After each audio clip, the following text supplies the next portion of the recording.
Hi there and welcome. You're listening to Animals and Us, Voices of a New Paradigm. My name is Avantika, and I'm a researcher exploring animal consciousness, environmental sustainability, and planetary health. I want to help bring animal perspectives to the table and transform our relationship with the natural world. And I'm Barbara. I'm an animal communicator and retired veterinarian. My true passion is exploring the hearts and souls of animals and helping people come to a much deeper understanding of who the animals truly are at their core. This podcast is for anyone who loves animals and nature and has an interest in their own personal and spiritual development. We'll bring you powerful conversations with fascinating people about animal and nature sentience, consciousness, and communication. Thank you so much for joining us on this journey of love, respect, understanding, and care for the fellow beings who share our beautiful Mother Earth with us.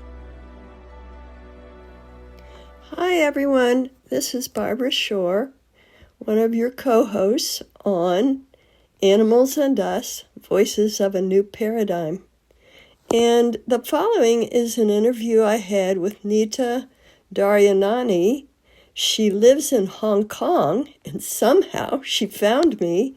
I think it was from my first book. And she asked if I'd do an interview with her, which I did. And it was great fun.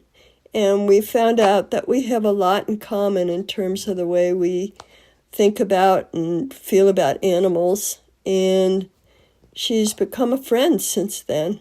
So I hope you will enjoy this interview. And if you're interested in Nita's work, you can find her at nurtureyourpet.com. She's got lots of information there, including some other interviews. And I hope you enjoy it. Thanks for listening.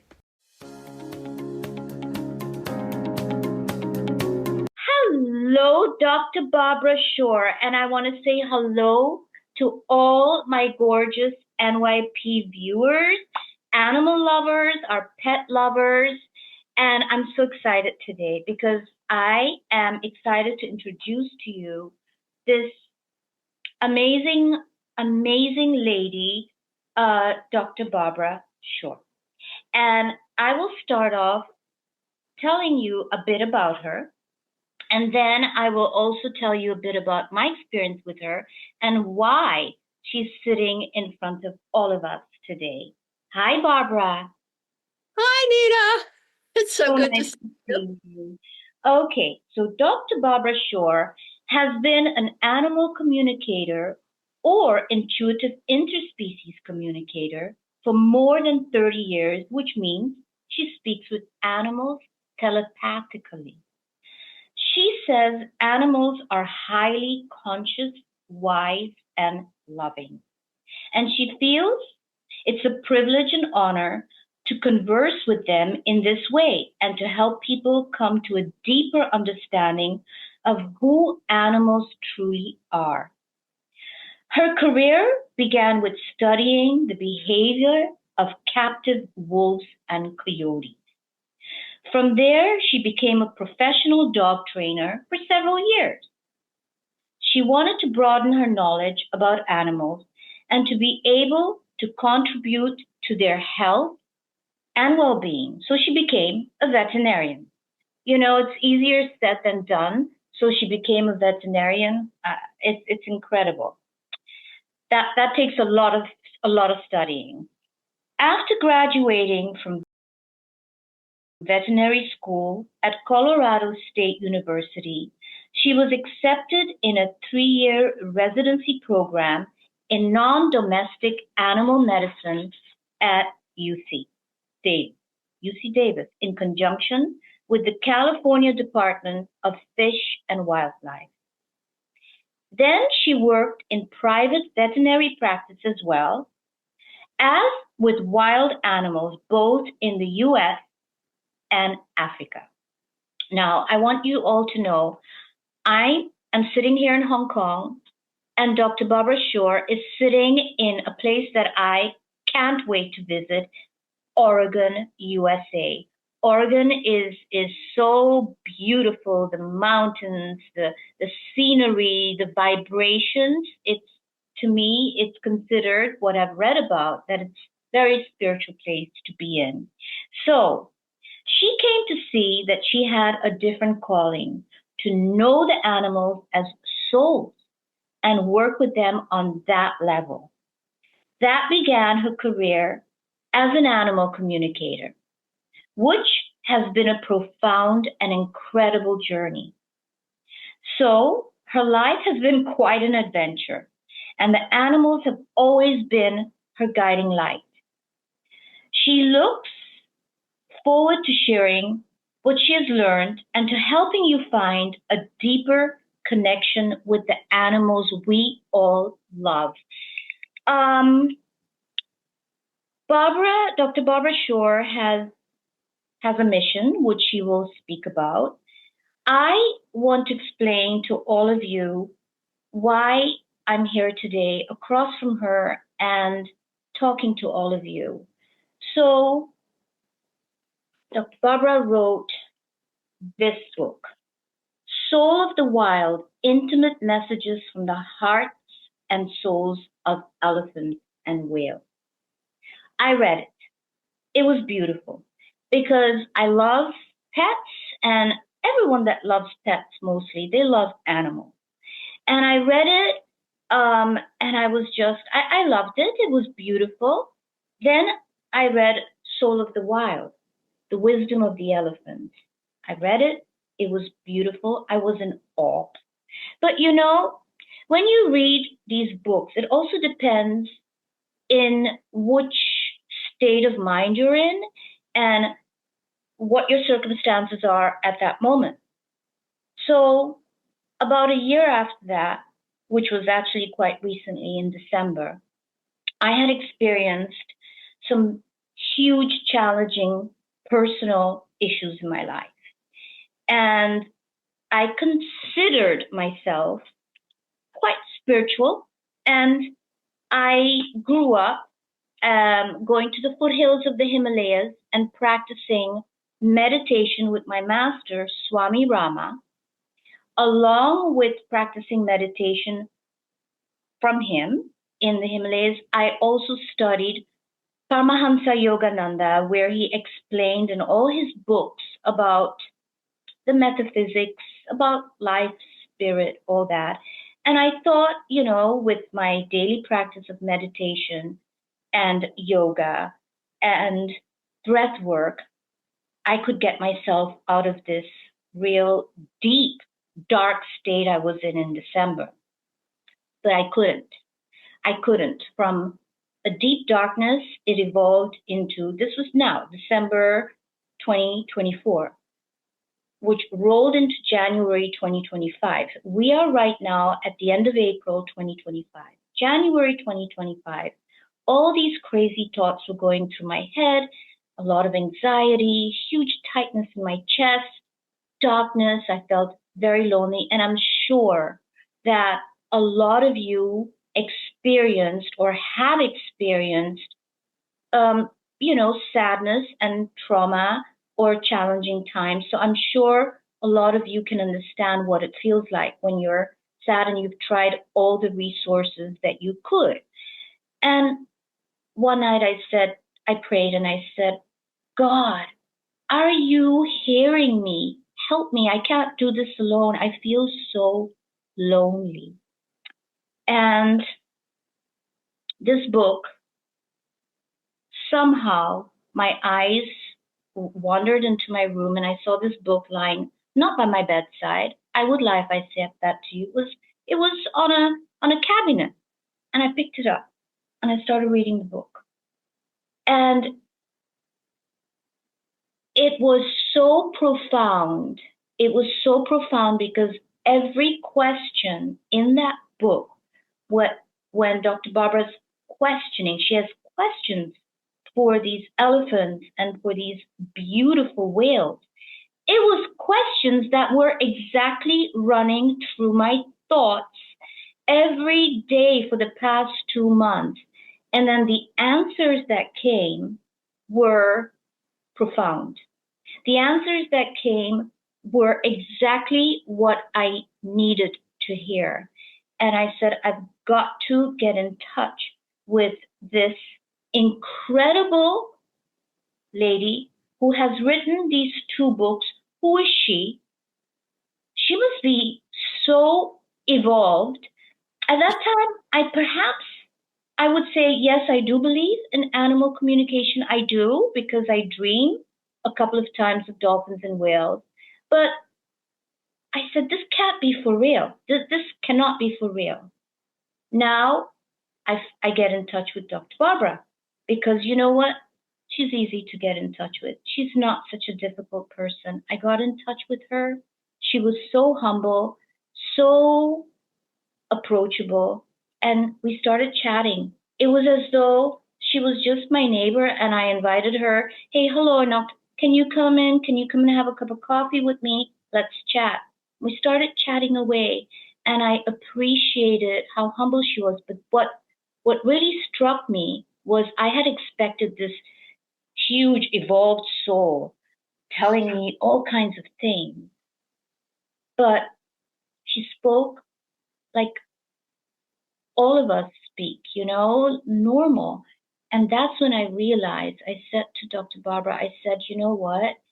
This, how did you write all these incredible things in your book? Because you don't speak that way. And that's when I realized, no, there is something to be said about animal communication. She will explain, I will let her explain how she wrote those words down. Where did the wisdom come from? That is incredible. And I have the highest respect for you, Dr. Barbara. I really honor you a lot, because you've written these books through them, for us humans, and it means a lot. So I'm so excited to share our friendship with everybody. Thank you for being here. Thank you so much. So that was my story. Now, I want to correct something. I've been on a spiritual journey for some years now. yes, Certainly since, well, before I started communicating with animals, which is more than 30 years ago. So I've been doing a lot of personal growth work, emotional clearing, spiritual practice. I do not have a guru like you do, and it's not just Eastern religion that speaks to me, but also um, shamanism, a lot of grounded kind of, indigenous wisdom. So all that stuff I've been involved with. So it wasn't like I came from left field and all of a sudden the animals are teaching me all this stuff. It right. was I'd already been in that process. So I just wanted to mention that. Thank you for that. Thank you very much for that, because it's really astonishing, the knowledge, that, and the wisdom. It's not the knowledge, it's mainly, the wisdom. But thank you so much. Now, Dr. Barbara, you have quite a few stories to tell us. And I mean, you went to Africa, you had experiences with elephants in Namibia, and their babies at your tent. But you started with dolphins. Am I correct? Yes. Would you like to share that with us, please? Please start that journey. Yeah, so many years ago, I had never heard of animal communication. That was not a thing. But I went to Florida in the US and I swam with dolphins and I absolutely fell in love with them. And when I was out of the water and I was sitting in my room, I did some writing. Now, I've been journaling as long as I can remember. Everything comes through my writing, and I'd already been in touch with some of my guides and writing that way. But then I started writing with the dolphins and communicating with the dolphins telepathically, spiritually, however you want to frame it. Mhm. And they were so beautiful and so wise, and they told me all this stuff. And so I did that for several years. I swam with dolphins a number of times, some captive dolphins in Florida, and then I went to Hawaii and swam with dolphins in the wild. Mhm. Much later, I went to Costa Rica and swam with dolphins. But they were my teachers. I didn't talk about it much because we're talking a long time ago, Like over what 30, year? Around what the year? 90s, early to mid 90s, probably. And, people thought that this kind of stuff was just wacko. Animal communication when I started was just so woo-woo and unbelievable. And so I just kept quiet when I was communicating with the dolphins. I didn't talk about it much. And then later when I started looking into holistic veterinary medicine. I had worked in private practice and it just wasn't my thing. So I started looking into holistic medicine for animals. And I went to the American Association of Holistic Veterinarians meeting in Hawaii. And there was an animal communicator. And I'd never heard of such a thing, like I said. And I just knew that was something I wanted to do. I didn't know you could have a profession as an animal communicator and even get paid for it as a career and work with dogs and cats and horses and all that. So that was my first introduction to animal communication. And while I was in Hawaii, I went on a boat one day with a group of people and we went out to see the dolphins. And I just got this message from the dolphins, kind of out of the blue, so to speak. And they said, you need to heal yourself first. Well, I had absolutely no idea what that meant. I thought, well, okay, I'll do a little work for a day or two and then I'm ready to go.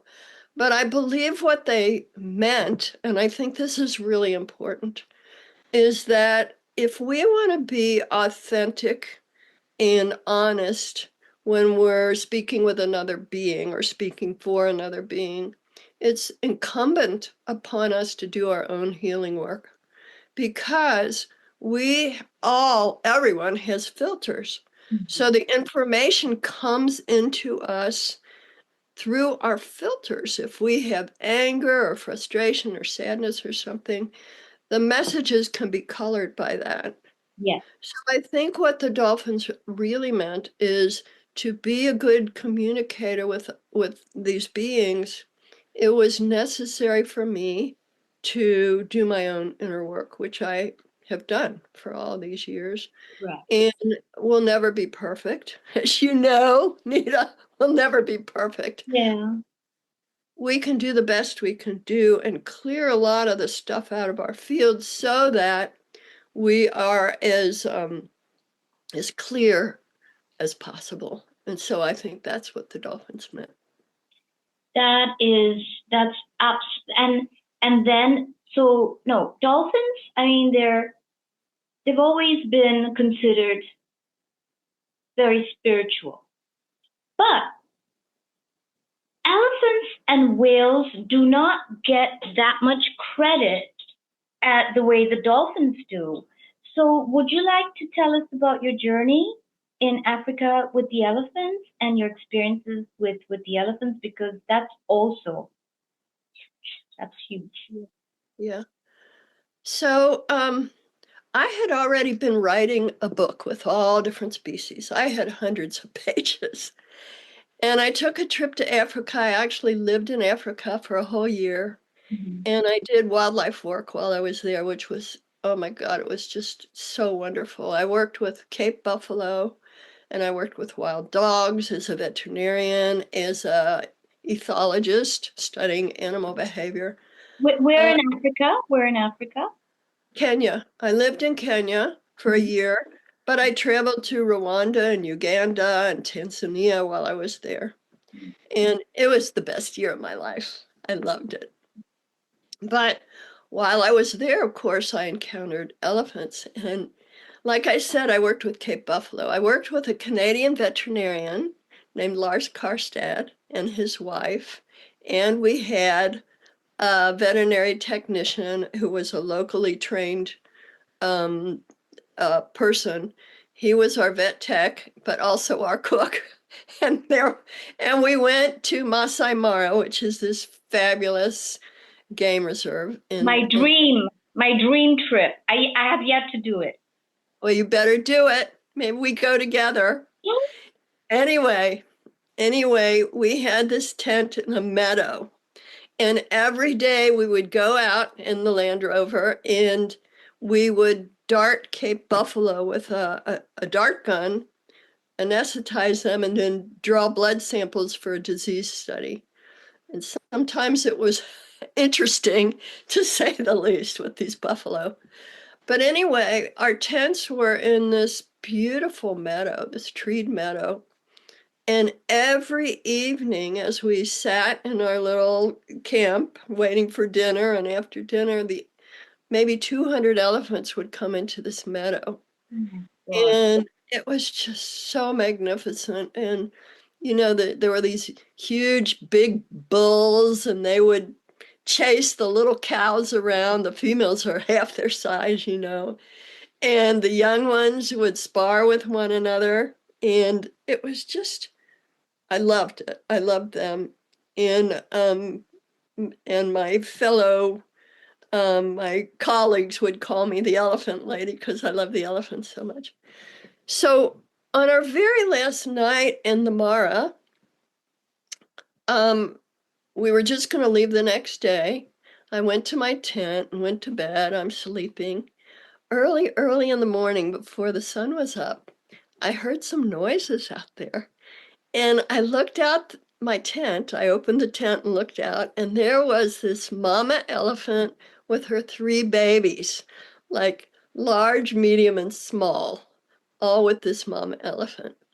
And she was walking toward my tent. The sun was just coming up. It was just starting to get light. And she was walking toward my tent. And I just got really excited. And I thought, there's no way she's coming to my tent. But she did. And she walked right next to my tent, right past my tent, and deposited her little gloppy pile of present for me, and walked on. Then the big baby came by, the medium baby came by, and this little baby came right up to my tent. And he started playing with the rope that holds the tent up. He had his little trunk around the rope. And I was so excited. I was so excited. I was just about jumping up and down.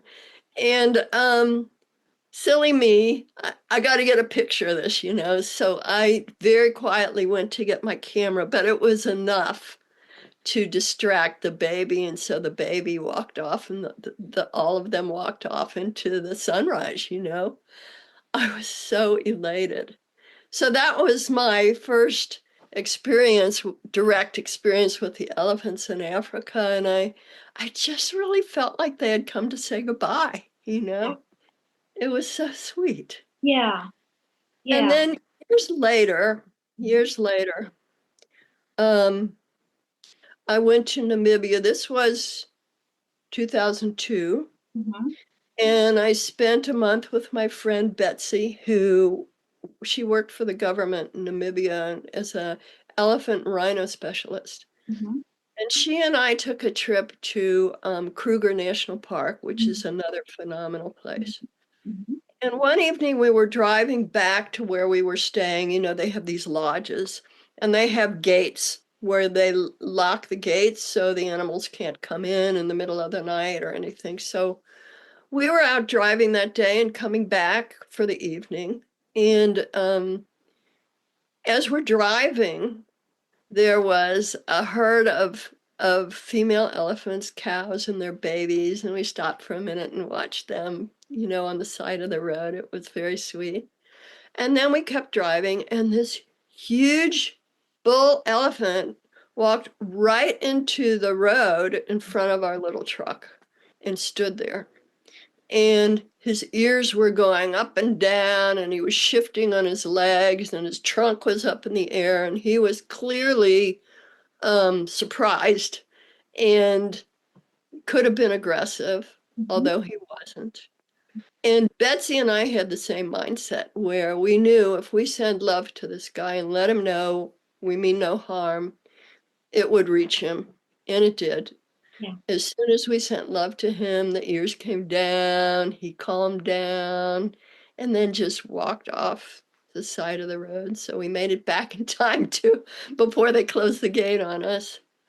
And it was a great experience, and I thought this is wonderful. When I got home from Africa, it was right around Christmas time. I just kept feeling the presence of elephants with me. Energetically, I just kept feeling it. And so I said, okay, what do you guys want? And they said, we want to write a book. And I said, but I already have a book. I haven't published it yet. I haven't finished it yet, but I've got a book. No, we want to write a book, and we want to go in depth to what we know and not just skim different things. So it took me a while, and I said, okay, let's write a book. Mhm. And that's what we did. That's how the book came. And I realized after that this bull elephant, he was like a harbinger of things to come. And I think he just downloaded this elephant consciousness into me so that the book could come about, you know. He was right there with me. So Incredible. that's how it started. Incredible book. I mean, both books are incredible. I would definitely love to, which we are going to do, um, dive into some excerpts of the book because there's some incredible quotes. But just Okay. before I do that, Barbara, you see these two beautiful lines behind you? Yeah. Who are these incredible beings? Who are they? Well, I am in love with Africa, if you couldn't tell already. And gosh, it's almost 3 years ago now. I went to um, Africa. I spent time in Botswana that I just loved in the wild. And then I spent a month volunteering at a big cat sanctuary Mhm. called Panthera Africa in South Africa. All right. They rescue big cats. And these guys, I just fell in love with them. Oliver here is a white lion. Wait, did I point to the No, wrong one? Oliver, yeah, Oliver is a white lion. yeah, His brother Obi is not white, but they were brothers. yeah, And um and I just love them. So I got to spend every day with them pretty much, not in the cage, just watching. right. And I have this special love for white lions. And years earlier, I had again been to South Africa at another place, Mhm. the White Lion Protection Trust, and I had spent time there. Mhm. And and I met a really, really powerful guide for me. He was called Aslan. Mhm. They changed the name to protect him, but he's been an amazing guide for me for many years. So Oliver was just kind of an extension of what I'd experienced with Aslan years ago. They So, are so majestic, and they hold and embody this leadership energy. It's not just leader like somebody's above somebody else. They just hold space for everything in their realm, like a wise leader would be. And so their energy is quite powerful. And Linda Tucker, who is the founder and owner of the White Lion Trust, she has a whole class called the uh, a lion, what she call it, lion-hearted leadership mhm. program. But that's who they are. So they've been really, really beautiful guides for me. Absolutely beautiful. And I know, and we're going to talk about that too. I just wanted everyone to know that Barbara also has incredible experiences with whales. She went to Tonga. And she had the opportunity to not only swim along them, but she also got wisdom. Again, she wrote about them too in her books. So, you know, Barbara, before I start again mentioning some things, and I'm going to ask you some questions about the things that were written in both your books, I wanted to tell you there are my experience with reading your books. Three things were very important for me. Yeah, Okay. three things. Yeah. One was the ability to communicate with animals, interspecies communication, which according to my little limited knowledge means it's not just animals, it's trees, it's living beings, right? Yeah. And you have that.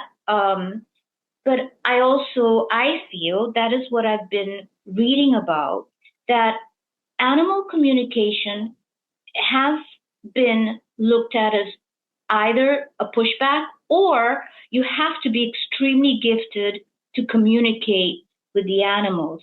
But I've come to read a lot that actually, and it's communication telepathically, okay? And I've come to read that actually we all do have that in us. We just don't practice it because language came and it was easier to just communicate with language and words.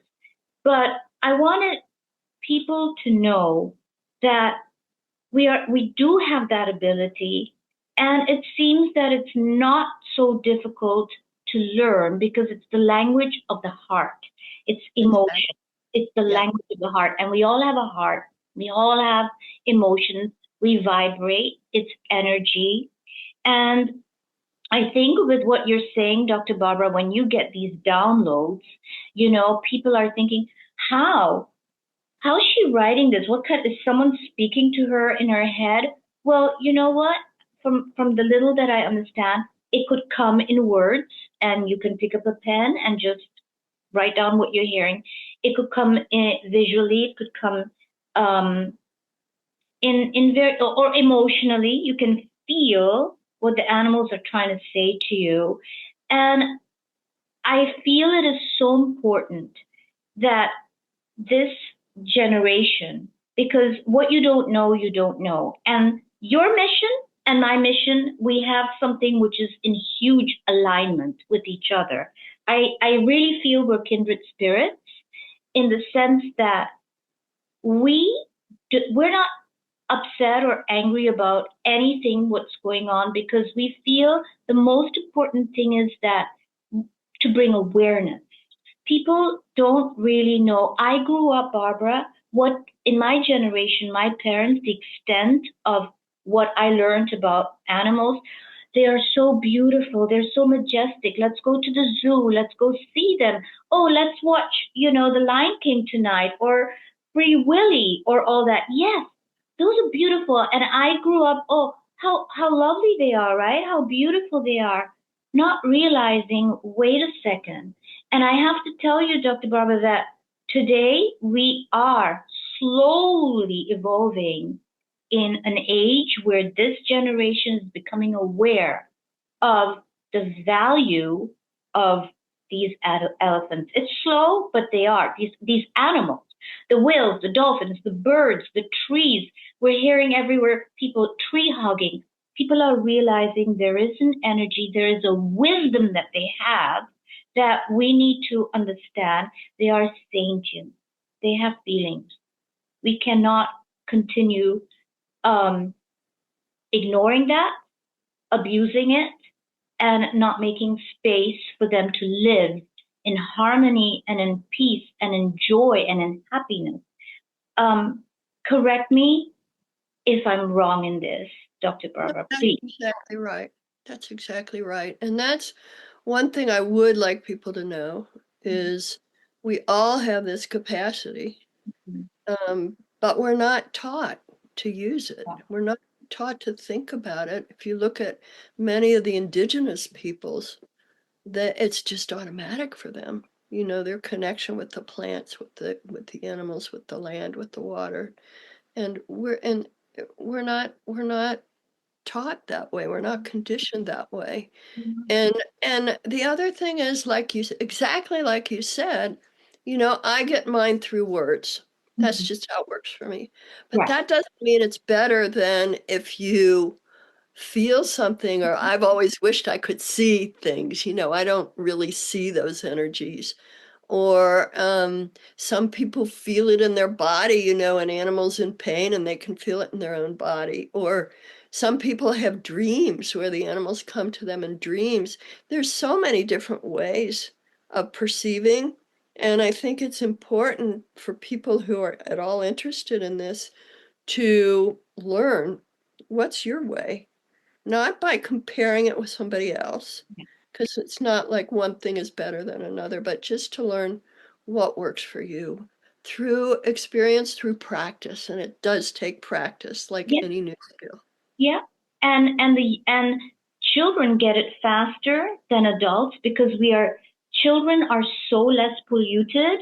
They have less resistance and preconceived ideas and thoughts and experiences, so they're more open to it. But I'm sure all of us here, whoever has pets in their house, can definitely tell you a story about a story about their experience with their own dog or cat, where they're like, how do you know what I'm going through, or something that they feel this close connection. So um this is what I wanted everyone to know, that don't, previously was thought, oh, you need to go to a special gifted person who has this special ability. We can and we should learn about it, because what you get from it is one thing. I strongly feel it's not only all the wisdom, it's a lot of love. We get Mhm. so much love from them. Yeah, and I think that what's really important more than the words, like the elephants have said in the book, I think you mentioned this, you know, what's most important in the book or with any of these things goes beyond the words. It's that heart connection, you know? Yeah. It's that spiritual, loving connection. Right. And so I think that's important. And sometimes if there's a question, you want to go to somebody that's more experienced than you are, that's had some practice and training and knows what they're talking about. Right. And you need to be careful if you go to somebody like that, Mhm. that it's somebody who's experienced, who knows what they're doing, and that you resonate with, Yeah. you know, because Yeah. everybody's different. And like I said, we all have our own filters. So it's important to resonate with a person that you're going to trust with this kind of information. Correct. So what I'd like to ask you is, I want to start with the elephants, because I found that really fascinating in your books, is when you ask them, okay, please tell us what your purpose is on this planet. And again, please continue correcting me if I'm wrong. You have these, you're beautiful, you're big, you have these huge legs, like tree trunks. And what is it that's so special about you? And we as humans, we have this ability, this intellect. So you wrote things about, and I will let you go more deeper into it. You wrote about what the elephants had transmitted to you about their their purpose, not Right. not their mission, their purpose with their walking and everything. Yeah. Um, I don't know. I kind of see it as their purpose and their mission. And they talked Okay. about their intent. And if you start studying, especially shamanism or some of the spiritual things, intent is really powerful. Mhm. Intent is what you intend to do, and you're going to do it, and it's focus, and that's your purpose, your mission, whatever.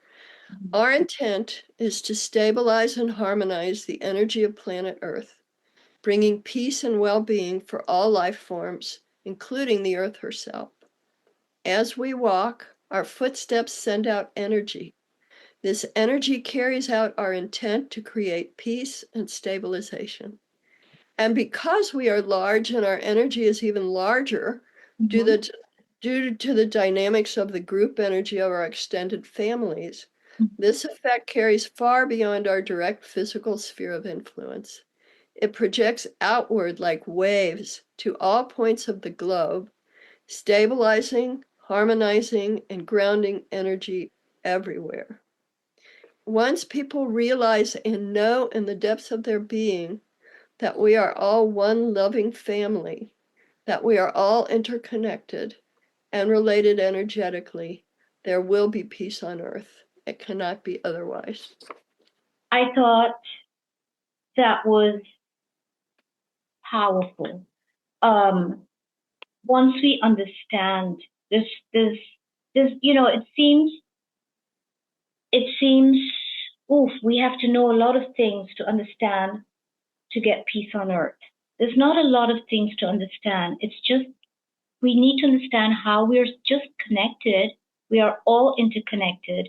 We all have the same energy running through us, supporting this consciousness. And how can we do it? Through love, through a lot of love and connection. Now, there's also sound. They make sounds. I want to understand the power of their sound. It's because here. So I don't know if I'm going to read the same thing that you just said, but this is what was written. Our energy is also okay. So it's how they are distributed through our footfalls, but the sound that they make, it's not only the vibrations that they make on the earth, but the sounds they vocalize sounds through trumpeting, squealing, rumbling, grunting, as well as infrasound. Our energy is dispersed throughout the land, and it can reach far because in the field of energy, I won't go too deep in it because it's maybe our viewers, there might be some that might find this a little too much, but the energy, the energy flows everywhere. So when you talk about this, is this, Dr. Barbara, what we are doing today, this generation is doing today with sound healing, by healing ourselves and listening to certain vibrations that we find on YouTube, and this sound is supposed to calm your vagus nerves, or this sound is supposed to, is this the same thing what the elephants are doing and we're not even aware and conscious of it, and they're just, is this you feel that they're doing? And I'm sure that's a big part of it. There's a woman named Joyce Poole who's been studying elephants for probably 50 years in Africa, and she's got a whole vocabulary of all these sounds and what they mean to one another. Um, I think there is a lot to their vibration, like they rumble a lot. But what they talked about mostly in terms of their sound was their infrasounds. Infrasounds are sounds below the range of human hearing. It's below what we can hear.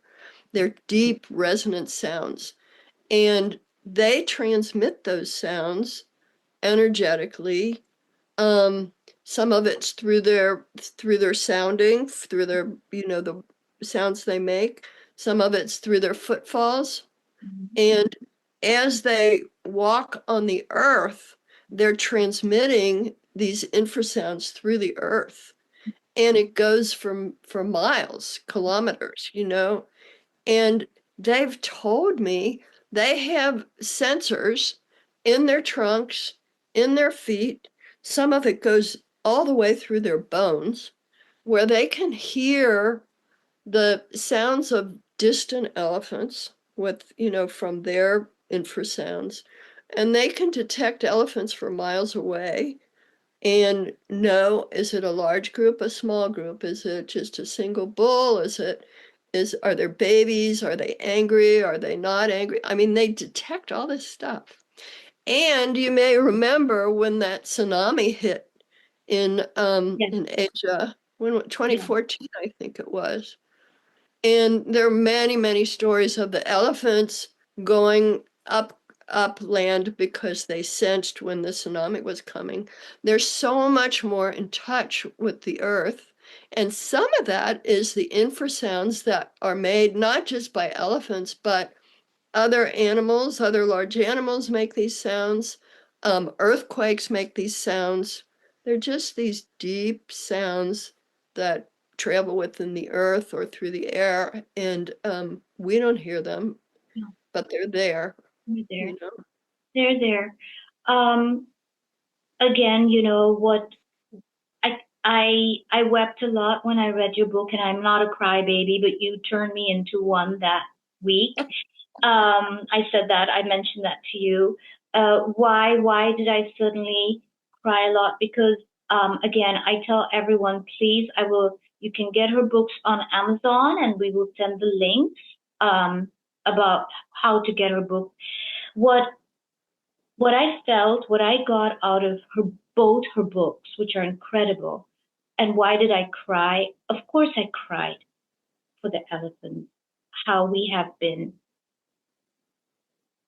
sort of ignoring them, to say the least.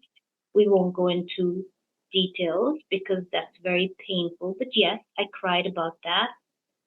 I cried because of the words of wisdom that were like, it was like a soothing balm Mm. on all my pain that I was going through in 2 months. And what was it? They taught me seriously how to forgive. And it's very easy. It's very easy when people tell you, let it go, move on, forgive. When you forgive, you're doing it for yourself, and all that. It's easy. But when it comes from another species that lives among us, who has been not treated with the respect that it deserves, and they are able to forgive and continue loving us. That to me meant a lot. Mm. And it's so, so special. I'm saying the elephants, but it's all of them. It's the birds, the lions, the rhinos, it's all of them. Now you wrote also about the whale.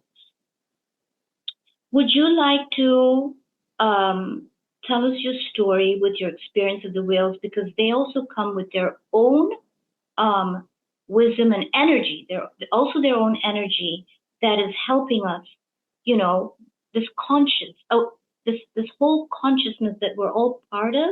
We want to become more aware, Barbara. And through your books, you're with the awareness factor, that light bulb is coming up, our eyes are opening.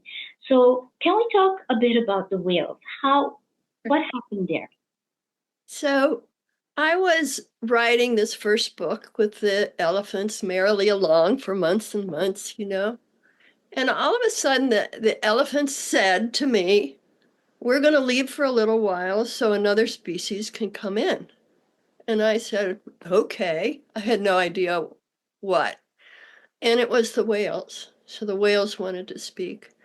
And what I learned from the whales is that they serve basically the same function that the elephants do on the earth, Mm-hmm. where energetically they're helping to harmonize, stabilize, and balance the energy of the earth. The elephants, through walking on the land, the whales in the water, working with what they called the grid lines of the earth. Mm-hmm. And that's their function. That's part of their function. But the other function is really to spread love and peace throughout the world for all beings, you know?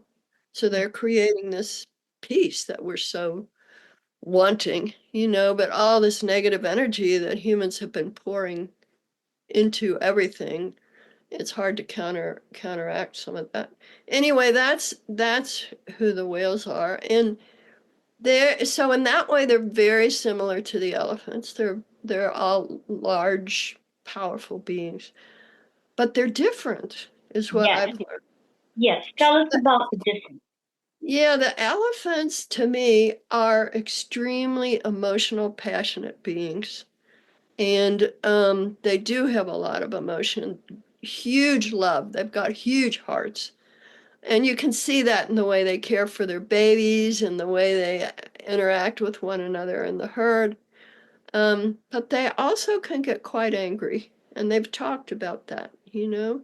The other side of the gentleness and the love is the anger.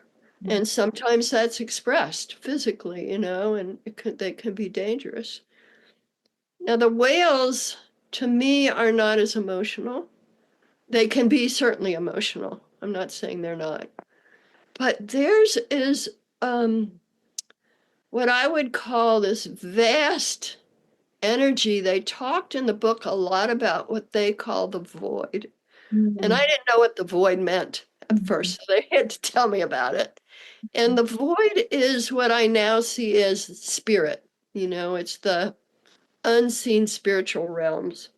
And they said that the void is where all creation occurs, all healing occurs, everything is contained within it, and yet it seems like empty space. So there's this dichotomy of everything and nothing. And they say that the ocean is like the void because it's the same. It's so enormous and dark, and it's like there's nothing, but it's teeming with life. So they talked a lot about the void space and how if we can actually enter that void and be comfortable with it. It's like being comfortable in the dark or comfortable with our shadow self. Um, it's very nurturing and healing and life supporting and helps us with our own spiritual evolution.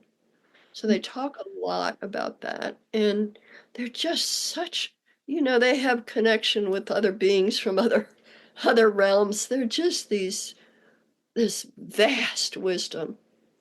It's just so deep and loving and pure. That's to me who the whales are.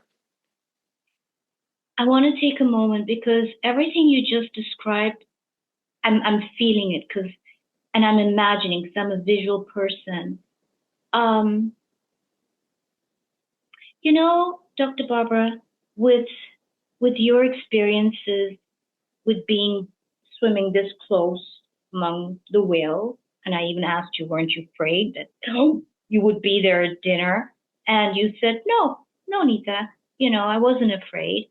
And I know you're going to share pictures and little videos with us.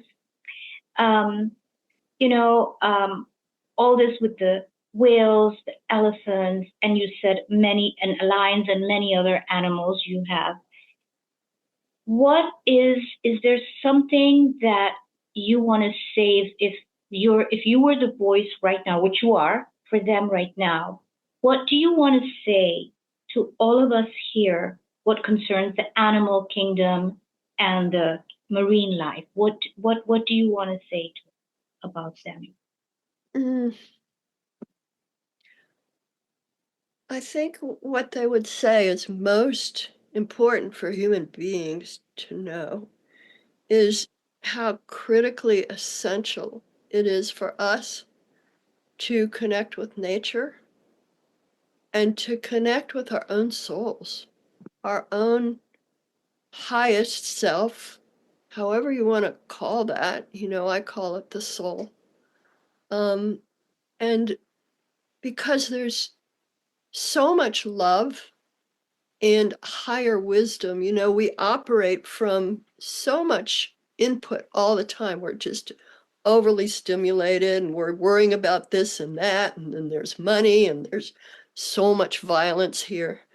But if we can get truly in touch with our own soul and our own inner guidance, not just our personal guidance from our soul, but we have many beings working with us all the time. And when we can get in touch with that, as I've been learning and really trust it, everything changes. And then we can take action to heal ourselves, to heal others, to heal the earth, not from a place of frantic activity and anger and frustration, but from a place of true love. And when we can tune into that level of wisdom and discernment, anything's possible. But we're so removed from that in our societies that we've lost it. And what I've learned is that the communication with the animals that I do is no different from communicating with another human being at that level, communicating with angels, with nature spirits, with our own guides, with all life, with Pachamama, Mother Earth. It's all the same, because there is, from my perspective and what I've seen with the animals, there's one consciousness, and we're all part of it. We're different, little different aspects of it, and each of us, each different animal species has its own form that enables it to carry a certain energy, but that we're all different, and yet we're all intimately connected. And there is no separation. And like I've said in the book, there's no hierarchy of souls. From what I can see, it's not like we're better than somebody else. And if we can really get that, I think everything would change here. And I believe that's what the animals would want to say. And like you said, they're very forgiving. If you look at the way we've killed whales, it's just atrocious. And it still goes on. But they love us, you know, because they're operating from that higher perspective. And if we can get there, which we can, it changes everything. Really does. Barbara, how, I know how, but I want you to explain to us, how can we get more of you? How can we get more of this wisdom? You have a wonderful podcast that you're running with your amazing partner Avantika Mathur, and she is, you both are what I've been listening to your podcast and I love it. Will you talk to us a little bit about this amazing podcast of yours? Sure. So Avantika and I have been doing this podcast coming on 3 years now. And I love Avantika. She's amazing. Mm-hmm. I just kind of do the talking, and you know, we commiserate on everything, but she's the workhorse. She does everything. She does the editing, she posts it, she does the news. I mean, she just does everything. And she's And doing a great job. I love it. I love does a watching great the job. podcast. Yeah. She does And a it's great not easy. It's not easy to do that. Yeah, she just told me today, I spoke with her earlier. She said what she's learned is that many podcasts go under after 5 to 7 episodes. You know, they just can't sustain it. But we've been there for 3 years and we're going strong. And we've had the most amazing guests that we've interviewed. It's not necessarily, we've had some really well-known people, but we've had some people that nobody would know who they are, but they're doing fascinating work with animals, you know, and it's all about consciousness and sentience and all that kind of thing. It's called Animals and Us, Voices of a New Paradigm. And the new Love paradigm is about consciousness and understanding what that really means, and honoring the animals for who they are. So That's the podcast. And what's very exciting is Avantika just moved to Belgium. She lived in Canada, and she's doing a PhD program on intuitive interspecies communication. And she and her colleagues will be interviewing animal communicators as well as indigenous people. You know, the indigenous people, they see the animals as our relatives, you know, they honor them in that way. And so she's going to be researching that. And I think that this program, it's huge and it's fabulous. I think that program is going to help our understanding of the importance, the significance, the legitimacy of truly connecting with animals and plants and all beings. So that's very exciting. That's incredible. But you're still going to continue working with Yep. her, even though so the podcast is still going strong. Avantika, Yep. just from Canada, she'll be with Dr. Barbara in Belgium. So that's, but I love your podcast. I think the important thing is the content. What I get out of it, every person you interview, and it's interesting. I always come away from it saying, wow, wow, wow. And thank you. Now, Avantika is off to her new adventure. Would you like to share with us what you're planning to do now? So you have 2 books out already, which I'm going to let our viewers know where to get them, because they are the kind of books that you read slowly or fast, depends on what you want. But the wisdom in it is incredible, and these are keepers. So it's not the kind of books you buy and you say, okay, I'm done with it, and just donate to a library. It's something you keep in your house forever and ever. Mine is under highlighted each page. And then we also have the Barbara Shor website, and I'm putting links to Dr. Barbara's podcast. But what are you doing now? Where are you going now? Anything you want to share with us? Sure. I've been, well, first of all, it's not real public yet, so I'm not going to spend a lot of time, but I have a group of people that we've been going 2 years now. We met at a symposium through University of Saskatchewan. Oh. There were 2 symposia through the university for 2 different years. Not this year, but the previous year and the year before. Avantika was the organizer for this thing, and it was all animal communicators from all over the world. And in that group, in that symposium, there was a group for veterinarians. And I was part of that group, and we had animal communicators and veterinarians that just got together to talk, you know. And from that, I continued it. We've got a group going now. We've got a core group of maybe less than 10 people, and we've met for 2 years, and our whole mission is to help educate animal professionals, not just people with their pets so much, but animal professionals, whether that's veterinarians or trainers or whatever it is, support them in their work, because it's not easy work, but also help them go to a deeper spiritual level with the animals, understanding animals in that way. So we're going to come out with it sometime soon, but we're still working on the details. But the other thing is, my next book is a memoir. And I've been working on this thing for years in different forms, but I just want to get it done now. I've got a lot of stories. It's all animal stories. I can't wait to read it. I can't wait, because after having read both your books coming from you, I think there's a lot more that you're going to share in the memoirs, a lot more. And I really treasure the words you put down on paper in whichever way they come to you. I treasure them. They are nuggets of, like I said, they're just incredible. Talking about spirit that you just said, there was something, would you like to lead a small meditation with us? Was that something that you wanted to do with us?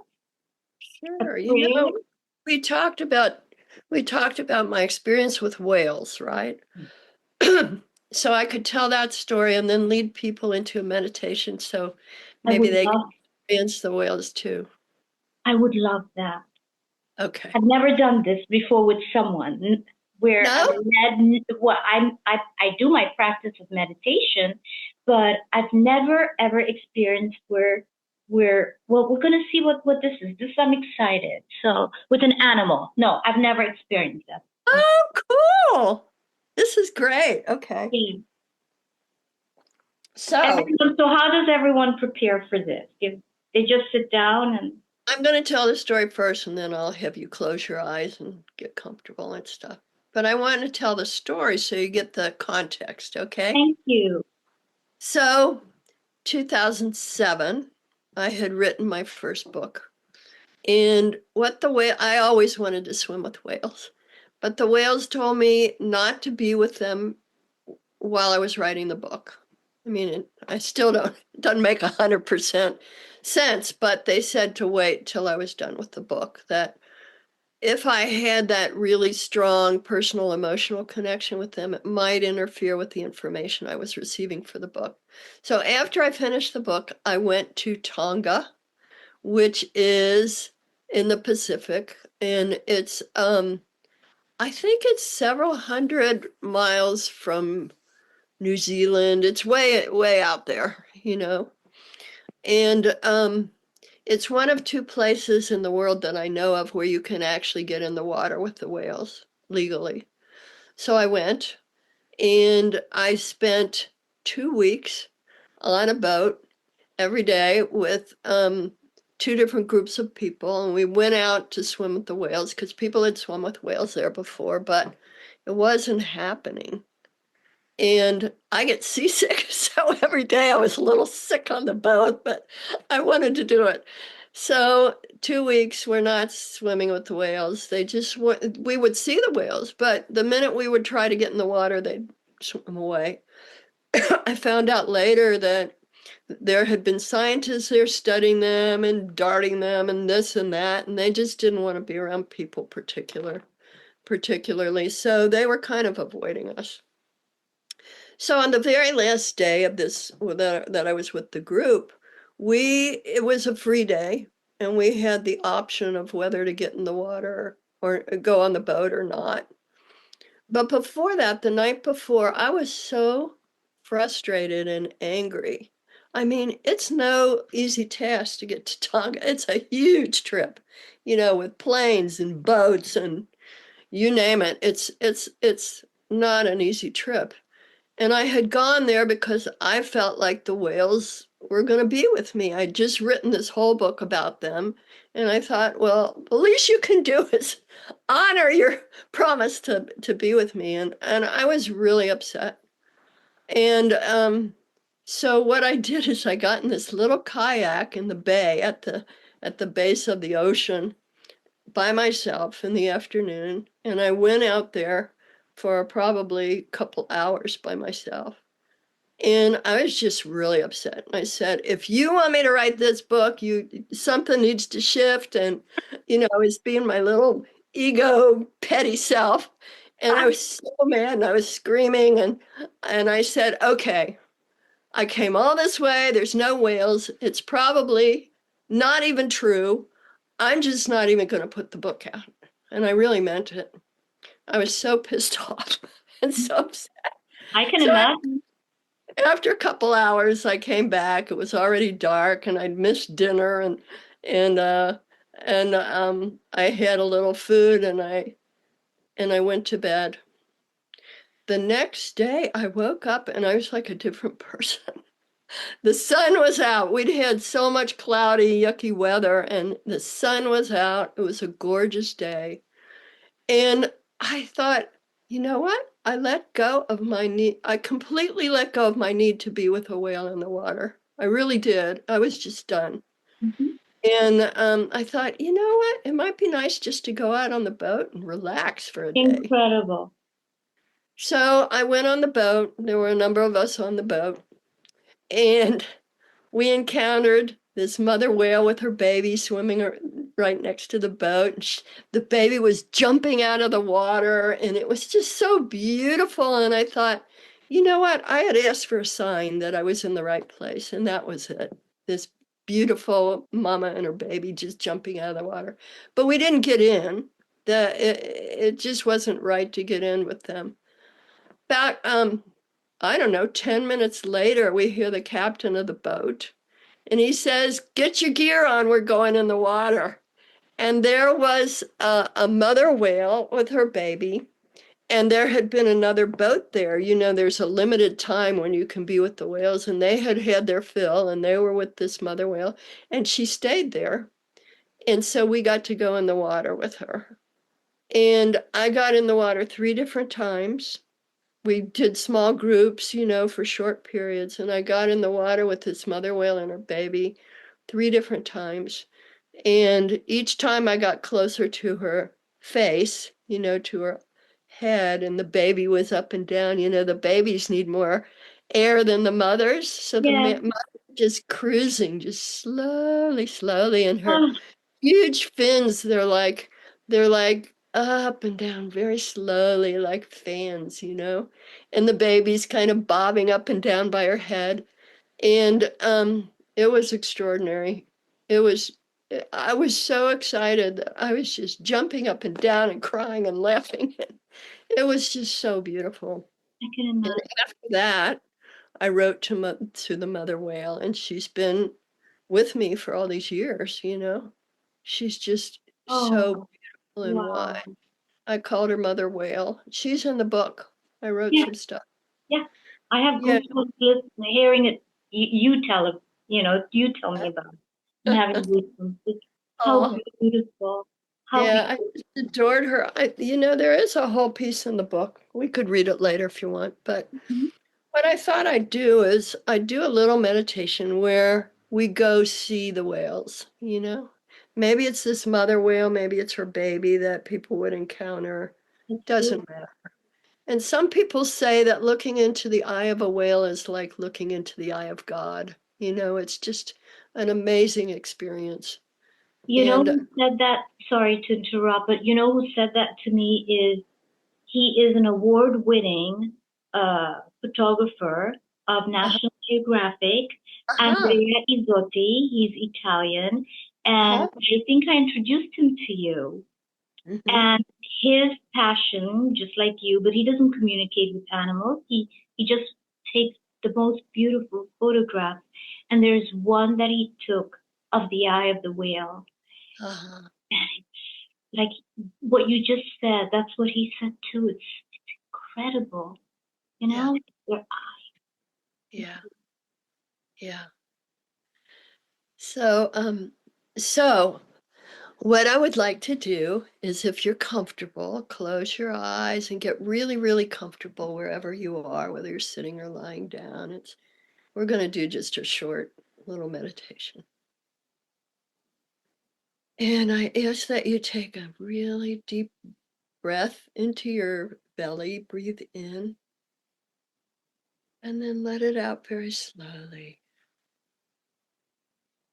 And do that again where you're letting go of any of the tension or stress from the day. Just let it all go when you breathe out.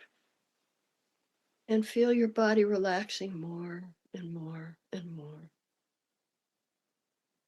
And another breath or two, deep breath in, and let it out slowly, letting out any kind of fear or anxiety or sadness. And let yourself be present. And I ask that you feel the bottoms of your feet, whether your feet are on the ground or not, just feel the bottoms of your feet, and let there be these wonderful um, roots or cords going into the earth, deep into the middle of the earth, our beautiful Mother Earth. and sending your energy down, down through your feet, and maybe through the base of your spine, another root there going down into the earth, so that you're really, really grounding into the earth. And allow her beautiful energy to come up through those roots into your feet, into your spine, and feel the magnificence of our Mother Earth coming up into your body. And then notice that energy going up through your legs. Feel it in your calves and your knees, up through your thighs and into your pelvis. And then feeling that energy in your belly with all the organs inside, just letting the light and the love coming from the energy move up into your belly and up into your heart. So that there's this earth energy full of light and love and peace and joy filling your heart. And now notice the top of your head. And there's a crown chakra there, and you can let that open up and allow in the energy of the higher beings, the spirit realms. Just let that kind of light from the heavens come down through the top of your head into your face, letting your whole face relax so that your eyes are relaxed, no wrinkles. And your mouth is not puckered, but it's just very soft and smooth. You might even open your mouth a little bit and let your jaws relax. And notice your ears, and then down into your neck. And let your whole neck relax, bringing that energy into your neck and then into your shoulders. We tend to hold a lot of tension in our neck and shoulders, so just let that go. And then find the energy moving down through your hands and out your fingertips. And then go back into your chest with that energy from the spirit realms moving down into your chest and into your heart and intermingling with the energy that's there from the earth, so that there's this beautiful light, this golden light that's flooding your heart and your whole being with love and with light. And I'm going to call in our souls, our very own souls. We can each call in our soul and our personal divine guides and angels that want to be with us. And I ask the higher beings for protection. Archangel Michael and the other angels, please keep us safe, create this beautiful bubble of light around us, allowing in only love. Anything in our field that is not love, please take it from us now and take it back to source, so that we are protected, we are grounded, we're in a space of divine love. So now when you're in this space, I ask that you go with me on this boat in Tonga. And it's not a real big boat, but it's a sweet boat. And we're out in the middle of the ocean, all of us together on this boat. And we're cruising the ocean. And the sun is out, the temperature is just perfect. And the water is smooth. And we can see Tonga in the distance. Tonga is like this island paradise. It's just gorgeous. But we're out in the water. And we notice that there's whales, these huge humpback whales surrounding the boat. And many of them are mothers with babies. And there's this sense of joy that we're feeling, that the whales are feeling. And there's this beautiful, deep connection that we have with these magnificent beings. And they want to connect with us. They really do. They are fascinated by us as human beings, and they want to connect with us, and they want to share their wisdom. So I'm going to give you a moment, and you can invite a whale or a group of whales, whether it's a mother, a baby, or the whole group, to be with you now. You don't have to have words. You don't have to have anything. I just want you to feel your heart open and connect with their hearts and see how that feels.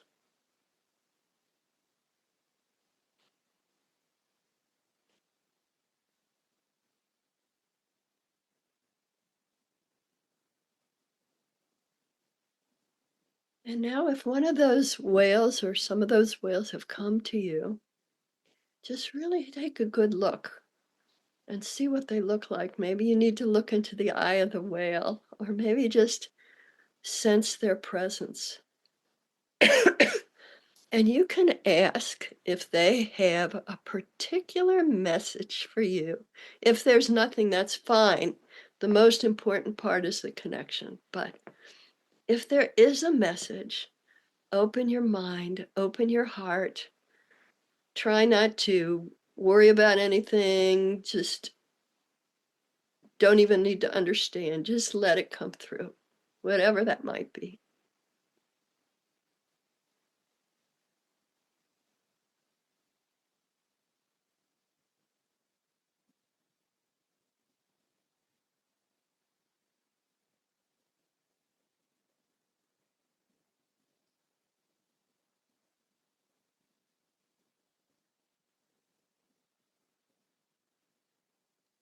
Now there's something else you might ask.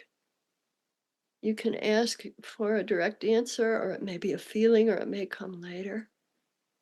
Ask these whales, how can I, in my life, be more intimately connected with the animals and the natural world? What's mine to do to deepen this connection?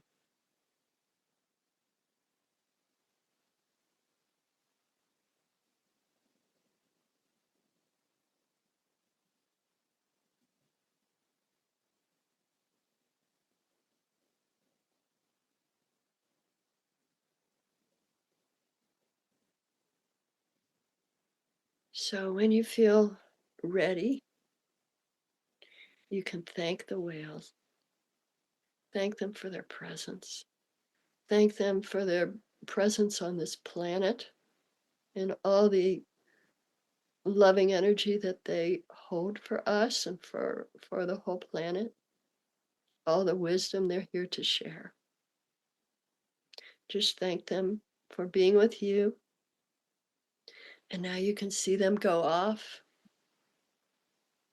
and you're finding yourself back in the boat, just sitting in the boat.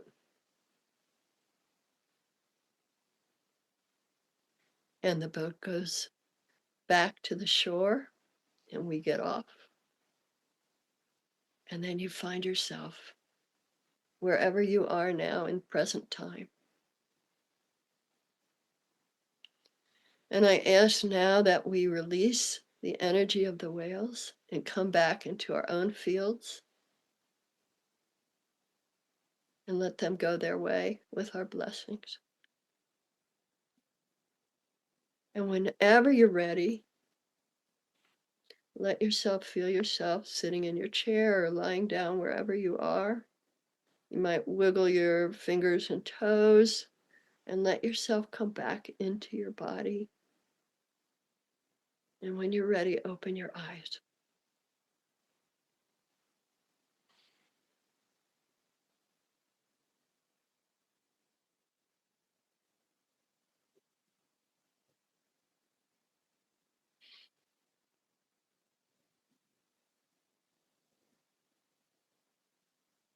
So I wish I could talk to you all and see what you found.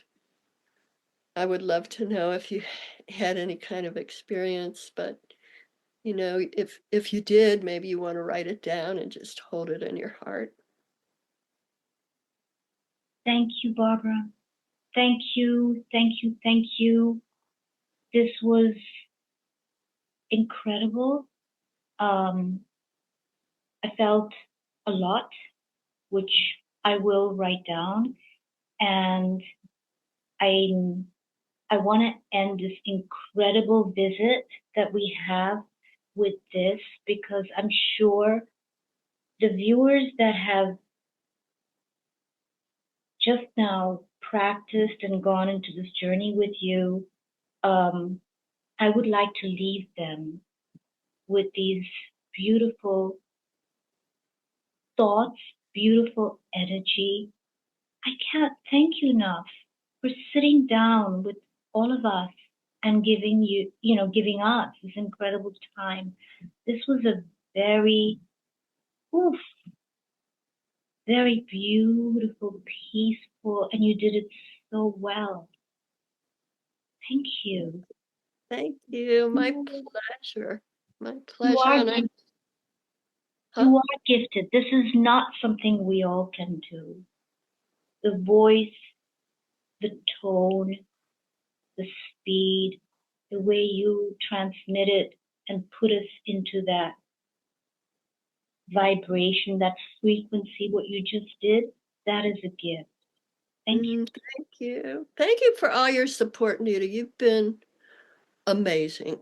Really, you put a book out, and I'm not really good at marketing myself. I don't promote myself very well, but you've been just so supportive and excited about my books and my work, and it's just such a gift. It really is. Well, it's also, what you do for me, and most importantly is your voice, your writings, and what you're doing for all us, humans on this planet, where we all just want we want one thing. We can say love, no stress, this. We just want one thing. We just want love.